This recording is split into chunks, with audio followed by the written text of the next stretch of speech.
இந்து வேத முன்னேற்ற கழகம் என்கின்ற கட்சியை உங்களிடம் அறிமுகப்படுத்துகிறோம். இந்த கட்சியானது கடந்த ஒரு 9 மாதங்களுக்கு முன்னாலேயே மத்திய அரசின் தேர்தல் ஆணையத்திலே பதிவு செய்யப்பட்டு அதற்குரிய எண்ணும் எங்களுக்கு கிடைத்து அவர்கள் கேட்ட குறிப்புகளும் விளக்கங்களும் தந்து இன்னும் அங்கீகாரம் கிடைப்பதற்கு சிறு தாமதமாகிக் கொண்டிருக்கின்றது.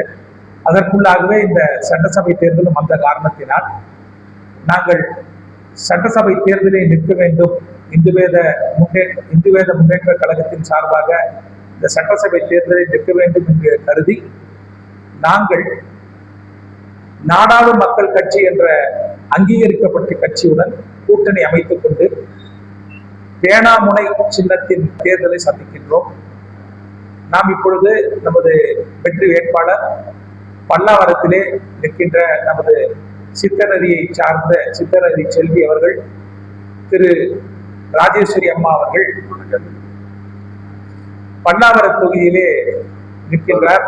இந்த கூட்டத்திலே கூடி நாம் ஏன் இந்து வேத முன்னேற்ற கழகம் இந்த அரசியலிலே நிற்கின்றது என்பதை விளக்க வேண்டும் என்பதற்காக விரும்புகின்றோம். இந்த அமைப்பு ஏதோ ஒரு அவசர கதியாக தேர்தல் நிற்பதற்காக வந்த ஒரு இயக்கம் அல்ல. இது பன்னெடுங்காலமாக சித்தர்களால் உருவாக்கப்பட்டு சித்தர்களின் தத்துவத்தை தலைமை தாங்கி ஏற்று நடத்தி வரக்கூடிய ஒரு கழகமாகும். நான்